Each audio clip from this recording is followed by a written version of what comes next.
Welcome to LECOM Health Matters. Our guest today is Dr. Elizabeth Johnson. She's the pharmacy manager at the Senior Living Center for LECOM. And Elizabeth, welcome. Thank you for having me, Monsignor Rubino. Thank you for being here today. Pharmacists are busy. I read somewhere that there's something like 8 billion prescriptions prescribed a year. Can you tell us a little bit, because this is Pharmacy Month, where we celebrate you, the pharmacist, and all the good work that you do. Can you tell us a bit about how the role of the pharmacist has developed over the years? Because most of us remember when we went to a drugstore and they gave you a package of pills and out you went. Yes. And it's very different now in terms of the education component, in terms of the advice component. Can you talk a little bit about how that has changed the role of the pharmacist that you do so very well? So when I started in pharmacy in 2005, it was a completely different environment. It was more about just medication delivery to the patient, filling prescriptions and getting them to the patient. As it has progressed through the years, they've noticed that pharmacists are a very accessible medical professional. So you find many corner stores that have a pharmacist 24/7. So they have we've adapted to that and changed our roles. So now we do immunizations. That started prior to COVID, that you would go to the drugstore to get your influenza vaccine or your pneumonia vaccine. And then as the pandemic hit, we became a very key player in helping immunize the mass population. We also help at this facility in long-term care. We discuss many things with the physicians for the patients to better patients' medication management, be it things that they need to be taking that aren't, or things that they are taking that they don't need to. So we really criticize their med lists and make sure that everything is on there that should be on there. It's dosed appropriately. So we're now a more intricate part of medication management as far as our whole role, and less of just medication delivery. In terms of medication management, for the people that are going to be listening and watching this, when they go to their chain pharmacy, their retail pharmacy, or wherever they go, CVS, Walgreens, whatever it might be, should they feel comfortable asking the pharmacist about what they're receiving, what its potential side effects might be, and more importantly, how it interacts with whatever else they're taking? Absolutely. So on the back end of that, before the medication is ever dispensed to the patient, put in a bag for the patient to pick up, the pharmacist would do all of those interaction checks through a computer system. We also know how to check for appropriate dosing for a specific patient population. But most of our interaction checks only work if the med was filled at the pharmacy you're at. The problem we run into is when patients fill prescriptions at multiple pharmacies, that we don't necessarily see all of their meds. So it is very reasonable for you to ask your pharmacist if there's something that you fill, or even over-the-counter medications, because there are a lot of over-the-counter medications that have interactions that people don't realize. Well, that clearly underscores the role of the pharmacy educator. But let me take you back for 1 second, because I think you said something that's really very interesting that I didn't know. So if I go to my local, we'll use Rite Aid, for example, and when I pick up my bag, whatever might be in that bag, or if I go to my own LECOM pharmacy, which we have, I know, because I go there consistently, that somebody there is checking the medications and the interactions and the appropriate dosages. Correct. Whereas if I start bouncing around, I lose that advantage, and that could potentially be problematic. Oh, absolutely. It can be life up to and including life-threatening.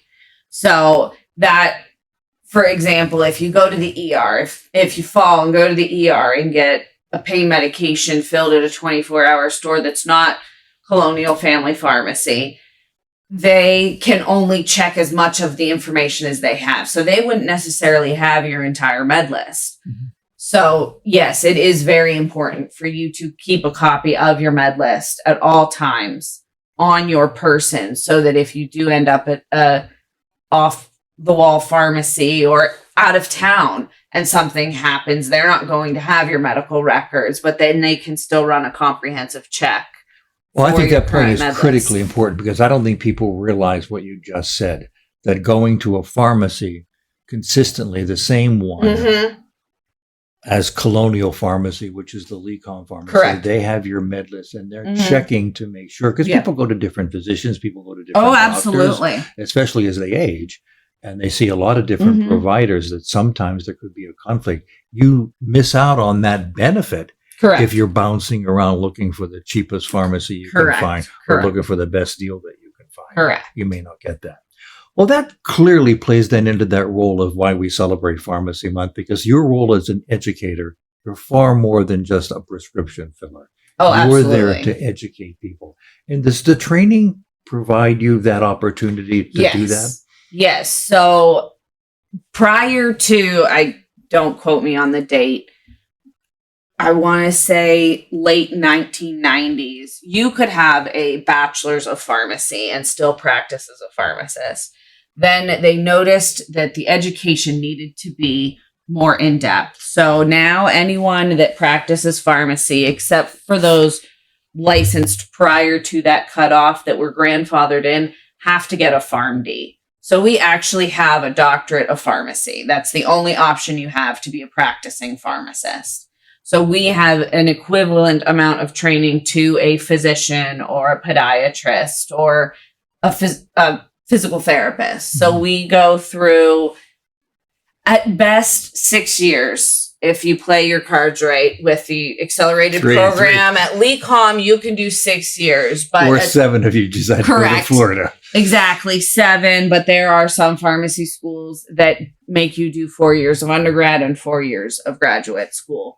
So if you're not in an accelerated program, you can be working in upwards of 8 years of education.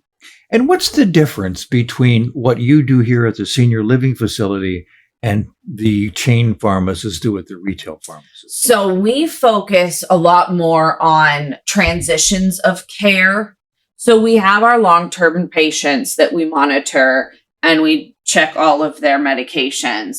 But our transitions of care is a big focus of the Senior Living Center pharmacy. So patients that have gone to the hospital for a heart attack or a stroke come to us for rehab and then get discharged back into the community to make sure that their med list, nothing gets accidentally omitted from a med list or nothing gets added, that they don't have any interactions with new meds for their cardiac condition or pain meds, so that they can be discharged safely back into the community and have the best outcomes once they go back out into the community. So at our LECOM facilities, people can feel comfortable knowing that, God willing, when they are discharged and ready to go home, their medicines have been reviewed Correct. by the physician, reviewed by the pharmacist. Yes. The appropriate dosages Mm-hmm. are there for them to understand so they can go home comfortably knowing that they're taking the right medication at the right time. Correct. I hate to ask this, but I have to ask this because it's a question of cost. If I go on the internet, I can buy a lot of stuff. Correct. Bad or good? That's it. When it comes to pharmaceuticals, there's a very stringent process developed by the FDA to make sure that medications are safe and that they can be taken without fear of repercussion. Some of the stuff on the internet that you can find can come from places that would not be regulated by the FDA. I would be very hesitant to just go and purchase things online. If it's over-the-counter stuff, multivitamins, Tylenol, things of that nature, I'd be less concerned. But your prescription medications that we give at a pharmacy, I would be very hesitant to purchase unless it was through someone that is regulated as well by the FDA, such as an insurance company. You can buy a 90-day supply and get it mail ordered. That is perfectly fine. It's going to be searching and buying things from Canada because they're cheaper, or buying things from overseas because they're cheaper. I can't say with 100% certainty that they're going to be safe. Well, and effective. No one can, but the point of the matter is, you're right, the over-the-counter stuff, if I go buy Tylenol or whatever, that's different. But if you go on the internet, you can buy so much. Yeah. Someone once told me that you really don't know what's in the bottle. Right. Or right. how You it's don't know what you're manufactured. getting. And they laughed at me when I said that. I said, well, if it's no disrespect to anybody or any manufacturer, but if I'm buying something and the price differential is so much, am I sure that what's in that bottle is the correct formulation? And as you said, does it interact with self-prescription? Right. Self-prescribing is not a healthy thing to do. Correct. Using the internet. And the other concern that comes with any sort of mailing or shipping of pharmaceuticals is how that pharmaceutical was stored. Because most of the prescription and over-the-counter drugs have a certain storage requirement. Most of them are controlled room temperature. I don't know if you've ever been in the shipping part of an airplane or a UPS truck. It can get really cold or really hot. Sometimes it gets really cold in the airplane too. Yes. And that can be a fear. That can be a concern when you talk about shipping a pharmaceutical, that you don't know how it was stored. If it was shipped from overseas and is shipped over here on an airplane or a boat, that can be a concern as well, that it was stored properly and that did not affect the... Well, when you stop and think of it, you're right. If it's shipped from overseas, if it sits on a dock in New York on a hot day for Lord knows how long before it clears customs, you really don't know what you're getting. And it's not to say that we're trying to discourage people from being educated consumers. Absolutely. But it's a safety issue. Exactly. Absolutely. Because that heat can degrade any medication. So what you think you're getting a 50 milligram dose after it sat on that dock in New York, you could only be getting a 25 milligram dose, which may not be effective for you.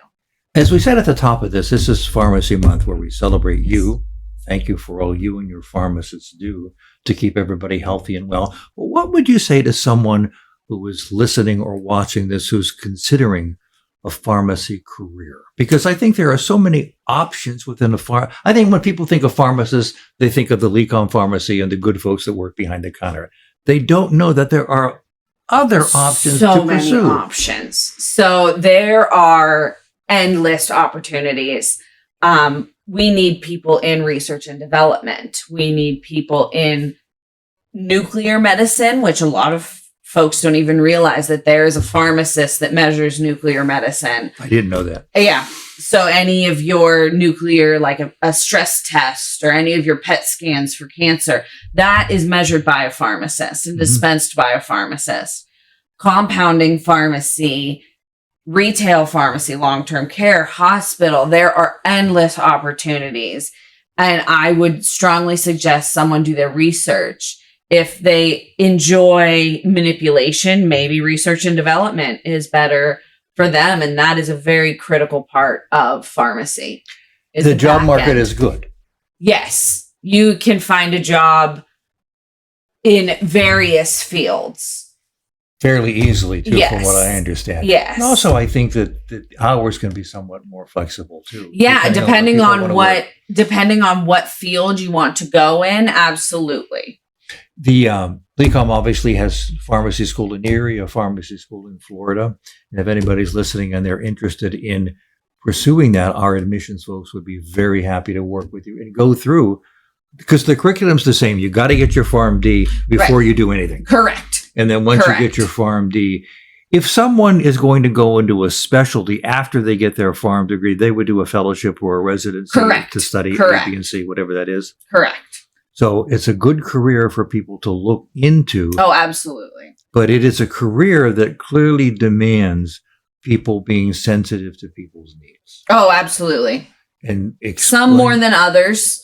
So anyone that would have interactions with the public. So our type of facility, a retail pharmacy, absolutely. Less so for a nuclear pharmacy because they do everything behind the scenes that people don't even realize they're there. Just a few other final points. Now that we're into flu and COVID season, if I went to my retail pharmacist or if I went to the LECOM pharmacy, could I get shot there? Oh, absolutely. I could. Yes. A flu shot and a COVID shot? I do not know about the COVID vaccines. They're just coming on. They are just we just got them last week. So do not quote me on the availability of COVID vaccines, flu vaccines, pneumonia vaccines. Some pharmacies even have things like hepatitis, the RSV vaccine. The Colonial has, I don't know that they have hepatitis, but they have RSV, pneumonia, and flu for sure, which for the elderly population, those are all indicated. Just one quick question. When you said for the elderly population, if I'm over 60 and I'm listening, what should I get? You should talk Everything. to your pharmacist or your physician based on what you have already received, and everyone should get a flu shot.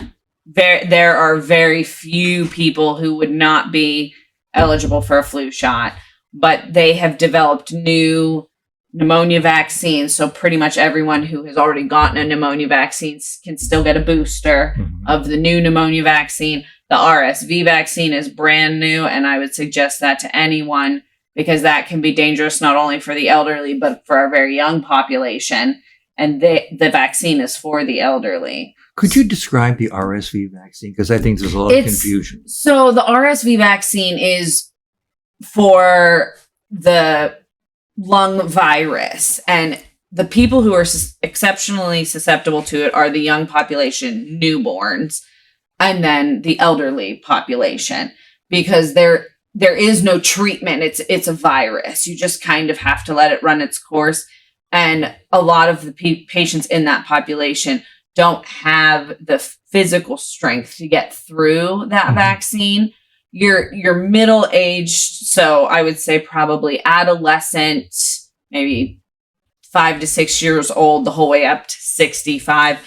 But they get it and they don't even realize they have it. It's just a little tickle, sometimes a little bit of a cough, but nothing, just a normal fall cold. Whereas your young and your elderly can get hospitalized, horrendous cases of viral pneumonia and things like that can be very dangerous. Well, to our point, though, we don't want to give medical advice over here individually, but their local pharmacists can walk them through what they should get and when they should get it and how they should get it. Absolutely. So again, happy Pharmacy Month, Elizabeth. Thank you. And we thank you and the pharmacists for all you do to keep us all educated as well as properly taking the medications that we're prescribed to take.